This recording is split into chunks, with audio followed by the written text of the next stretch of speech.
próximos meses. Cambió todo en la Argentina para los próximos meses y es un combo que de alguna manera configura una tormenta perfecta, ¿no? El impacto de la sequía, que está generando una escasez de dólares muy grande, la aceleración de la inflación en los últimos 3 meses, que va a continuar cuando se conozca el dato de marzo, y un dilema grande que enfrenta el gobierno en este momento, que es cómo tratar de estabilizar los dólares y la inflación, por lo menos en estos niveles, sin que se le derrumbe el nivel de actividad. Es decir, sin que esta economía se hunda y entremos en el peor de los escenarios, que sería inflación del 100% y una recesión fuerte con destrucción de empleo, destrucción de puestos de trabajo. Fíjense esto que les decía, ¿no? El escenario inicial que ha configurado, estos son datos que acaba de publicar la Bolsa de Cereales de Buenos Aires, que revisa todas las estimaciones que tenía respecto a la disponibilidad de dólares de la cosecha para abajo, y lo hace fuertemente para abajo. Fíjense la primera de las placas, porque esta revisión se hace ahora, con datos a mediados de marzo. Hasta ahora estábamos tomando todos los economistas para saber cómo iba a venir la cosecha de soja, fundamentalmente, y también de maíz, en términos de dólares. Estamos tomando estimaciones que se habían hecho hasta mediados de febrero. Pero, evidentemente, todos están percibiéndolo. La sequía, el calor, la falta de lluvias continuó, y esto agravó todo el panorama, y esto está configurando un nuevo escenario, es decir, que haya cambiado todo desde el punto de vista de los dólares que va a tener disponible la economía este año. Fíjense, la Bolsa de Cereales dice, por el impacto de la sequía, con una caída interanual de la cosecha 2022-2023 de los próximos meses, la producción nacional para la presente campaña será la más baja de la serie histórica desde 2000-2001. Es decir, la más baja en los últimos 23 años en términos de disponibilidad de producción del sector cerealero y disponibilidad de dólares. Veamos rápidamente la placa siguiente.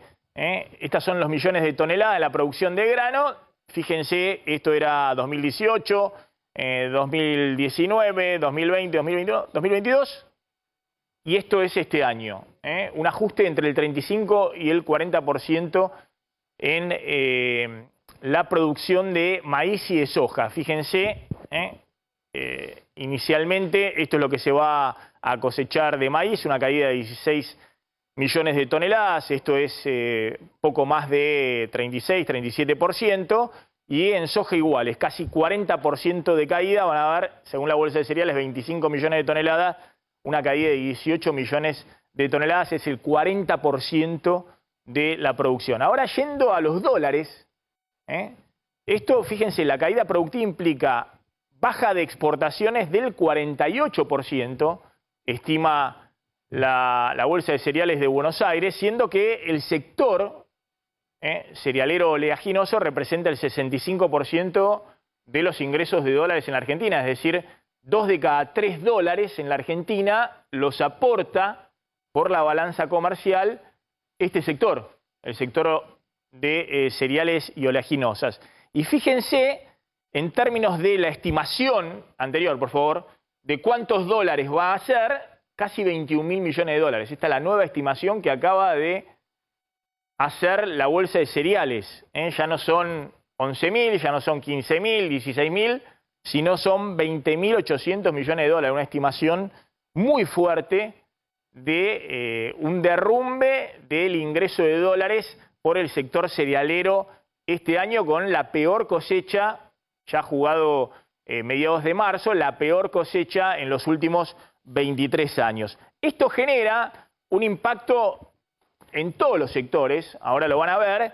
En primer lugar, la recaudación del propio Estado por retención de exportaciones, que ya lo hemos visto, una caída fuerte en enero y febrero. Y esto, en la estimación de la Bolsa de Cereales, son 7.300 millones de dólares menos de recaudación. Esto es prácticamente 1,2 más de un punto del PBI. Atención, porque si el Estado tiene de ingresos fiscales una caída de más de 1 punto del PBI, tiene que hacer ajuste en medio de este proceso inflacionario y una economía que está yendo a la recesión, un ajuste en gastos. Y ahí está toda la presión del Fondo Monetario para que se frenen transferencias a provincias, obra pública, gasto social, el fondo presionando fuerte para que el gobierno recorte y encima, después de haber aprobado la moratoria previsional, que le ponga algún tope, también algún freno al ingreso por moratoria previsional. Y después está el impacto directo, el nivel de actividad, lo que venimos diciendo. El impacto directo de la sequía representa una caída equivalente a 3% del PBI, es decir, que esta economía arranca este año. El año pasado la economía creció 5%, tuvimos 95% de inflación. Este año la economía arranca 3% abajo, porque el impacto directo es muy fuerte, pero a eso hay que sumarle, obviamente, las repercusiones, efectos de segunda ronda. Por ejemplo, como hay menos dólares, hay menos disponibilidad para pago de importaciones e insumos para distintos sectores productivos, y eso impacta también el nivel de actividad. Así que, como habíamos anticipado también el día de ayer, empieza a configurarse un nuevo escenario donde todos empiezan a ajustar para abajo el nivel de actividad de esta economía. Y cuando hablamos de nivel de actividad hablamos de empleo, con una inflación que viene crucero al 100% anual. Fíjense lo que le ha pasado al Banco Central desde el 17 de enero hasta hoy. Lleva desde el 17 de enero el Banco Central vendidos 2.100 millones de dólares en términos netos. Está todos los días vendiendo dólares el Banco Central. ¿Y por qué está vendiendo dólares el Banco Central mientras hay un fuerte cepo para aprobar las nuevas CIRAs, las nuevas autorizaciones de importaciones? ¿Cómo se explica que el Banco Central haya vendido más de 2.000 millones de dólares desde el 17 de enero, no puede hacer pie, está todos los días vendiendo dólares, cuando hay una restricción enorme para la autorización de nuevas importaciones? Lo que está pagando el Banco Central son las CIRAs que aprobó en septiembre, octubre, noviembre, diciembre del año pasado. Es decir, se está pagando una deuda comercial que se acumuló de importaciones que se autorizaron en el último cuatrimestre del año pasado y que recién ahora se están pagando. Ahora, por eso el Banco Central y sobre todo el Ministerio de Economía, también la Secretaría de Comercio, está frenando las nuevas autorizaciones de importaciones de manera muy pero muy restrictivo, porque están haciendo todavía la cuenta de dólares que va a haber disponible en los próximos meses para pagar lo que se autorice ahora. Así que atención, que esto configura un escenario muy muy complejo en el cual se configura una tormenta perfecta. Presión sobre los dólares porque no hay dólares, inflación elevada y una economía que está sufriendo el impacto directo en una caída del nivel de actividad. En este contexto, ahora vamos a ver qué está pasando en el mercado cambiario. Muchos se preguntan, bueno, ¿el dólar está caro o barato? El dólar libre, que en el caso del blue está en 383 pesos. Tenemos un dólar turista, que es el dólar minorista más 100% de impuestos, que ya está en 420 pesos, se va ajustando todos los días. Tenemos un dólar contado con liquidación, que es el dólar de dolarización de las empresas, que ayer superó los 400 pesos. Tenemos un dólar MEP, que es el dólar para dolarizarse dentro de los bancos. Si uno tiene un plazo fijo por un home banking, directamente puede comprar, mediante la compra y venta de títulos públicos, pero los bancos lo hacen de manera directa, el dólar bolsa o dólar MEP, que ayer estuvo en 387 pesos. Y tenemos el dólar blue de 388 pesos. El dólar que escasea, que no existe, es el dólar oficial mayorista de importación, que el Banco Central da a los importadores contrapesos para pagar importaciones, o el dólar que traen los exportadores y que compra el Banco Central a 200 pesos. Pero es un dólar que ha quedado muy atrasado respecto al resto de los dólares y por eso la escasez de dólares que hay en el Banco Central. Ahora van a ver, el Banco Central ayer tomó una medida en este contexto de emergencia que impacta sobre el nivel de actividad, tirando todavía más el nivel de actividad para abajo, pero necesaria en el contexto de lo peor que podría ocurrir en este momento es que se profundice la dolarización, que haya más presión sobre la brecha cambiaria y eso en segunda ronda vuelva a presionar sobre la inflación. Ahora, cuando decía el dólar es caro o barato, bueno, este dólar que está en 380, 400 pesos y muchos empiezan a asustarse porque se estuvo moviendo en los últimos días y de hecho subió, por ejemplo, en este mes de marzo ya 8-9% por arriba de lo que paga tasa de interés de un plazo fijo, sigue estando muy lejos de los dólares pico de crisis que tuvimos en los últimos 3 años durante el gobierno de Alberto Fernández. El primer pico de crisis fue en octubre de 2020, cuando se dispara el dólar blue a 195 pesos. Todavía estaba la discusión interna de si iba a haber acuerdo con el FMI o no. Estaba en medio de la pandemia el gobierno, el Banco Central, emitiendo 7 puntos del PBI de emisión monetaria para financiar el mega déficit fiscal que generó la cuarentena. Y en ese momento, con Guzmán como ministro de Economía, se dispara el dólar blue a 195 pesos. Traído a valores de hoy por la inflación que transcurrió desde octubre de 2020, sería a valores de hoy un dólar de 660 pesos. Es decir, que estamos todavía lejos de ese dólar de crisis que llevó al gobierno a recalcular todo, a frenar todo el pago del IFE y de otros incentivos que había, de no darle los bonos a los jubilados y empezar un ajuste fiscal con Guzmán. Y estamos también todavía lejos, aunque no tanto, del dólar pico de crisis de julio del 2022, del año pasado, cuando vuela por los aires, o renuncia Guzmán, vuela por los aires Bataki y llega de urgencia Sergio Massa. En ese momento, el dólar blue a 350 pesos, ajustado a valores de hoy por la inflación que transcurrió, sería un dólar de 485 pesos. Es decir, estamos todavía lejos de ese dólar. El dólar, como decía, el contado con liquidación está a 400 pesos, pero el Banco Central no quiere, obviamente, que las presiones se multipliquen y en este momento puedan generar todavía más presión sobre la inflación y más inestabilidad. ¿Qué hizo el Banco Central en el día de ayer? Bueno, como habíamos anticipado, subió la tasa de interés, la subió menos de lo previsto, la subió 3 puntos la tasa de interés. ¿Y para qué sube la tasa de interés de referencia, que es la tasa de interés de las LELIQs? Eso incrementa el pago de intereses por LELIQs que coloca el Banco Central a los bancos para retirar pesos, para que los bancos, en vez de prestarle al sector privado y poner más pesos en la economía que puedan presionar sobre bienes y a su vez presionar sobre la inflación, retira esos pesos colocando LELIQs, para eso paga una tasa de interés, ya es una cuenta astronómica. Pero los bancos se dan vuelta y le ofrecen más tasa de interés también al depositante. ¿Para qué? Para que el depositante no vaya con esos pesos al dólar y evidentemente también que no vaya a anticipar consumo y bienes, porque si compra más el depositante sacando pesos del banco, bueno, hay una restricción de oferta grande, se presiona todavía más también sobre la inflación. ¿Cuál es el cálculo que hay que hacer si conviene hoy un plazo fijo o el dólar? El cálculo es el siguiente, ¿no? La tasa nominal anual hasta ahora era de 75%. La nueva tasa es la nueva tasa, la del 78%. El Banco Central subió la tasa 3 puntos. La tasa mensual hasta ahora era del 6,25% mensual. Con esta suba de 3 puntos que ya está confirmada por el Banco Central es 6,5% la nueva tasa. Y el cálculo que hay que hacer es la tasa efectiva anual, es decir, si uno va renovando capital e intereses del plazo fijo todos los meses, por 12 meses hasta ahora la tasa efectiva anual era 107% y sube un poquito, ahora va a ser de 113%.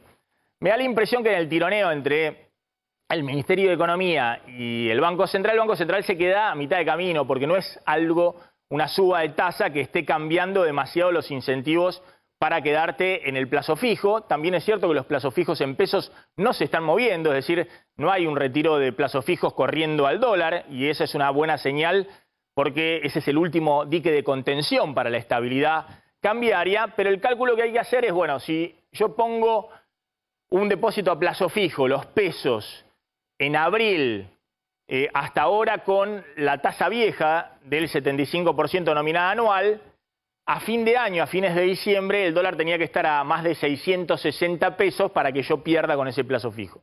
Ahora con la nueva tasa del 78%, la tasa efectiva, es decir, voy renovando todos los meses capital e intereses por 9 meses, es decir, desde abril hasta diciembre, esos 9 meses, el dólar tendría que estar arriba de los 675 pesos a fines de diciembre para que el plazo fijo pierda frente al dólar. Ojo que parece mucho, 675 pesos, pero la nominalidad de esta economía corre un ritmo vertiginoso, corre un ritmo del 100% anual. que es la tasa de inflación, arriba del 100%. Pero bueno, seguramente el Banco Central va a tener que volver a subir la tasa de interés cuando se conozca la inflación de marzo, si se confirma el 7% de inflación en marzo, y va a tener que seguir aplicándole paños fríos a la economía, tratando de sacar pesos de circulación para que la inflación no se siga espiralizando, no siga escalando y no haya tanta presión también sobre los dólares libres. Por eso la disyuntiva es muy compleja para el gobierno, porque está en un sendero y un desfiladero muy estrecho en el cual tiene que tratar de garantizar la estabilidad cambiaria para que la situación no estalle en medio de la campaña electoral y al mismo tiempo no tiene que pasarse de mambo, no tiene que sobregirarse en términos de la tasa o del ajuste fiscal porque tiene el riesgo de que esta economía vaya a una recesión muy profunda porque está sufriendo un shock enorme. Empieza ya 3% abajo con el shock que está sufriendo el sector agropecuario con la sequía y la falta de dólares. Contame qué está pasando en este momento en el mercado cambiario, Claudio. El mercado toma nota de dos cuestiones. Número uno, las nuevas estimaciones de la sequía que agravan todavía lo que ya era un gravísimo problema. Bueno, estos últimos datos, el mercado lo toma como que van a faltar más dólares de lo que se contabilizaban hasta las últimas horas. Y por otro lado, recrudece la crisis financiera internacional. Ahora vamos a hablar de lo que está pasando con el Credit Suisse también en Estados Unidos, pero también en el Credit Suisse lo que está pasando con los bancos europeos. Repetime entonces el dólar en este momento. Mira, el contado con liqui, el dólar para empresas, 403 pesos, el dólar bolsa, 391, ambos con subas de entre 3 a 4 pesos, y el único que se mantiene en los mismos valores de ayer es el dólar paralelo, el blue, en 383. Claro. Hay una caída de los bonos siguen presionados los dólares libres, dolarización de las empresas, en ese contado con liquidación arriba de los 400 pesos, o el dólar MEP dentro del sistema financiero en 393 pesos. De todas maneras, nosotros venimos diciendo, ojo que el año pasado esos dólares libres subieron 65% y la inflación fue 95%, es decir, que el que jugó al dólar el año pasado perdió frente a la inflación. Es difícil que este año ese escenario pueda repetirse, pero la apuesta del gobierno es que esos dólares se puedan acomodar, pero que no sobrepasen la inflación, porque si sobrepasan la inflación, corren este año más del 100%, se espiraliza. Es decir, la presión puede ser muy, pero muy compleja. Voy a sumar a esta discusión a Federico Poli. Federico, gracias por venir, un gusto. Economista, muy conocido en una época, economista jefe de la UIA, alguien que ha estado también cercano a Juntos por el Cambio, al radicalismo, con una vertiente desarrollista que acaba de publicar ese libro, mostralo, sí, Federico, que se llama Más allá del liberalismo y el populismo, ¿no? Planteando que hay una especie de tercera vía más allá del planteo del liberalismo. ¿Al liberalismo a quién identificás? El populismo me imagino que identificás al kirchnerismo, digamos, a lo que ha ocurrido, no sé si en esta etapa del kirchnerismo, que estamos con un acuerdo con el Fondo Monetario, Massa y demás, pero 12 años de kirchnerismo malo. 3,5 de Alberto Fernández. ¿Y en el liberalismo a quién identificás? Bueno, Maxi, gracias por la invitación. Mira, en el libro planteo que hay en la historia argentina, ya lo decían en los 70 y 80 economistas como Diaman, Ferrer y Frigerio, que había un péndulo entre las políticas económicas liberales y las políticas económicas populistas.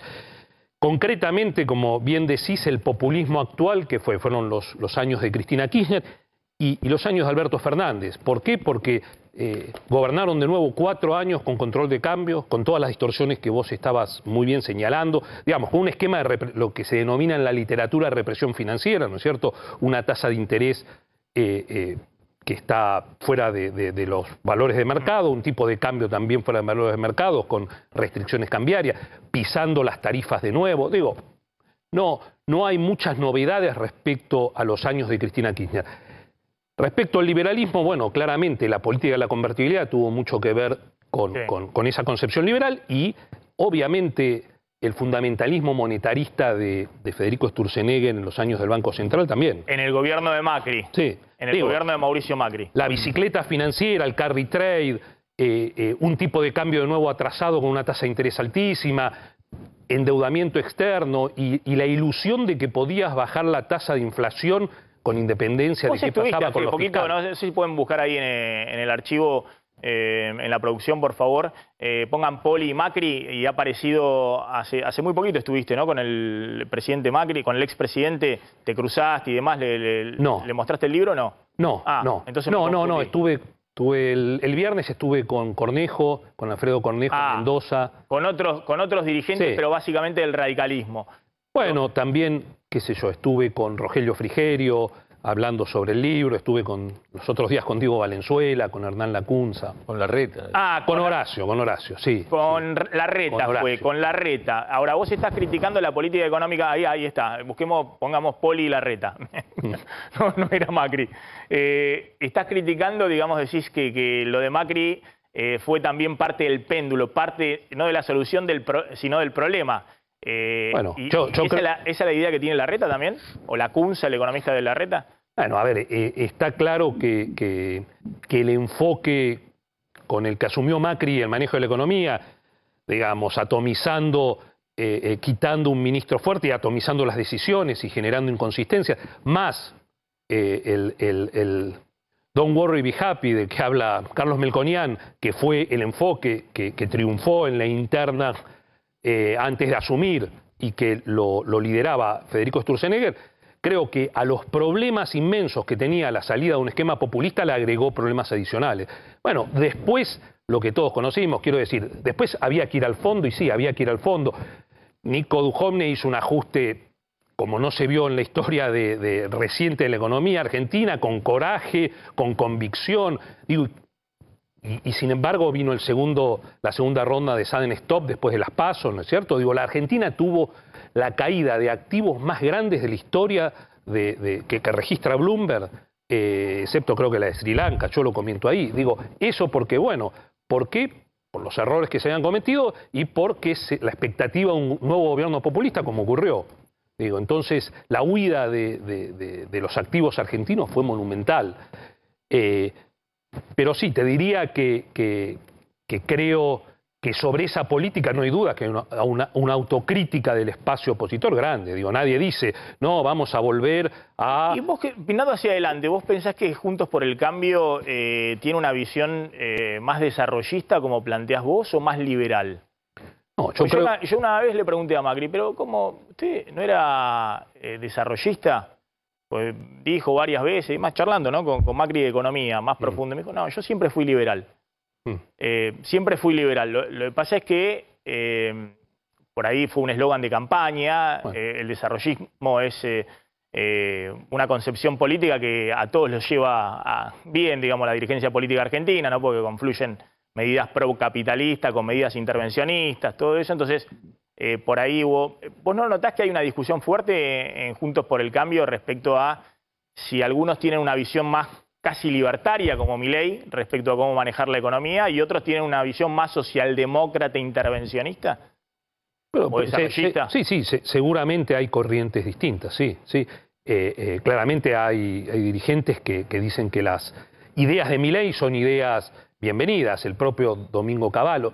Digo, lo cual es, en el capítulo final hay un párrafo sobre los libertarios, la salida imposible. Digo, es una secta que le propone a la sociedad desesperada una salida imposible. Quiero decir, un programa que no se aplicó en ningún país del mundo, de una banalidad extraordinaria. Digo, lo que uno escucha a los libertarios y es de una banalidad extraordinaria. Entonces digo, hay quienes, incluido el propio Domingo Cavallo, dicen qué bien que vengan los libertarios a refrescar el debate. Yo creo que no es así, y creo que en Juntos también esta discusión. Vos hablás con Horacio Rodríguez Larreta, lo dice públicamente, yo soy desarrollista, creo que hay que desarrollar la Argentina, hay que integrarla, hay que hacer políticas específicas para la producción. Y esto es importante, Maxi, yo lo señalo en el libro. Digo, creo que frente a la represión financiera y de las políticas populistas, digamos, la salida está en parte en el ideario liberal, ¿no es cierto? Histórico, quiero decir. Que hay que bajar el gasto público, hay que bajarlo. Yo lo digo hoy, porque el gasto, digamos, durante los años de Cristina Kirchner, el gasto público tuvo un salto estructural, digamos, hubo un cambio estructural en la economía que fueron 15 puntos del producto en 8 años que pasó de 25 puntos porcentual en el promedio en 1960 a 2000 a más del 40. Digo, ese es un cambio estructural de la economía argentina, que no pasaba en los 90. Digo, los liberales que decían en los 90 que había que hacer un ajuste fiscal, vos a mí nunca me escuchaste decir eso en los 90, porque no era un problema. Hoy sí es uno de los centros del... Porque no se puede financiar, básicamente, porque si no tenés financiamiento... No se puede financiar... Lo tenés que financiar con emisión monetaria y eso en este contexto genera un descalabro de tipo de cambio y de inflación. Por un lado por eso y por otro lado porque tenés la presión impositiva más alta de la región y respecto a la productividad de la economía, la más alta del mundo, que te destruyó el proceso inversor. Este es el punto.